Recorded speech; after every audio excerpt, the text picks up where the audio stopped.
Know Your Candidate. Presented by Portland is Possible, broadcasted by XRAY FM. In this segment, we offer a brief background on the visionary candidates that are proudly standing and running for Portland mayor. The new mayor position is different. They will provide the city administrator. That will be confirmed by the majority of the 12 members of the Portland Area City Council. Characteristics of the new mayor-council form of government: mayor is elected separately from the council, is often full-time and paid, with significant administrative authority. Depending on the municipal charter, the mayor could have weak or strong powers. Council is elected and maintains legislative powers. My name is Michael O'Callahan and running for Portland mayor. What are the biggest impediments to Portland making progress on its environmental, economic, and cultural goals in the next decade? Well, I feel one of the bigger problems is that government doesn't listen to its people, and voting is a very cumbersome process to elect our leaders, so we need a new process. That's why I proposed what I call proposed Portland people polling. Go on my website, mayormikeoc.com, and look it up and see what you think of it. How can the city best support Indigenous cultural preservation? Well, I thought about that. Let's give them back some land, where they can do what they want on it. And all the tribes in Oregon share it so they can learn how to work together. How can we make it easier for Portlanders to get to the central city by bike and transit? Well, one of my suggestions on air pollution is that we alternate days of driving, just like they alternated during Tom McCall's administration, days of filling up at the gas station.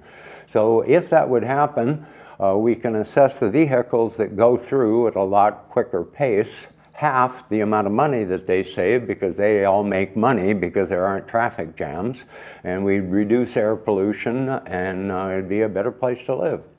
As Portland develops a vision for the future of the city, what are two groups or communities that are not always at the table that you are committed to engaging? Oh, geez, man. The renters that are having a hard time making rent, if you will, the lower third of Portlanders, and it includes a massive amount of people that aren't at the table. Portland people polling would give a platform for people to advocate to their government. This region is one of the 10 most habitable, and therefore we should expect population growth. What is our responsibility to accommodate people who want to call Portland home?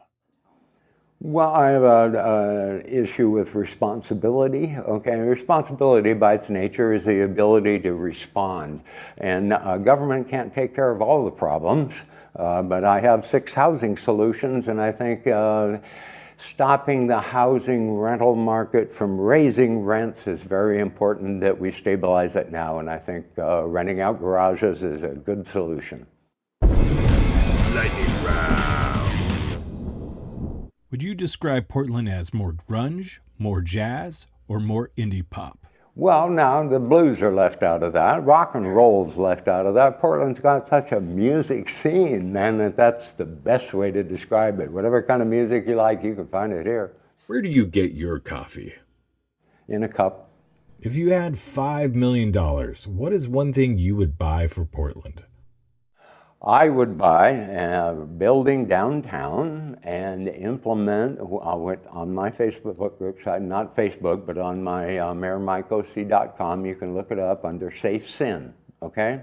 I want the sins of the humans, which they commit regularly, all through the population, to be safe, okay? I want all narcotics that you want to be available on a per dose basis, and we have a chemist there, and we have a prescription person, and we have a doctor, and we have Narcon, and we have AA, and we have NA, and we have prostitution. That's what I would do with $1 million, is buy that building and make it safe so we don't get all these people dying on the streets and we don't get all these shootings.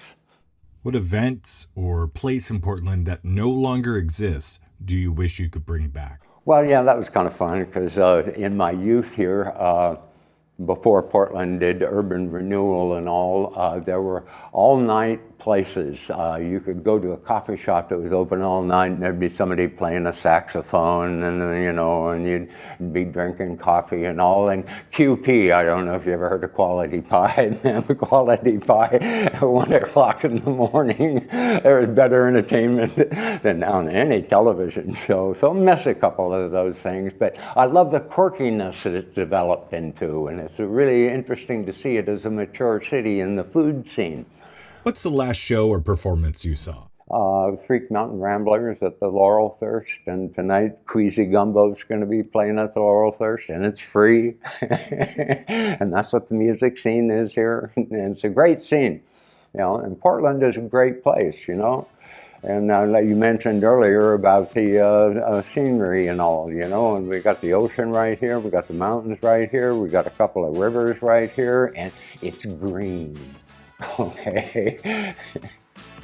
So now you know your candidate, or a bit about them. We like to thank the visionary candidates, also like to especially thank all the volunteers and organizations that put this together. We couldn't do this without you.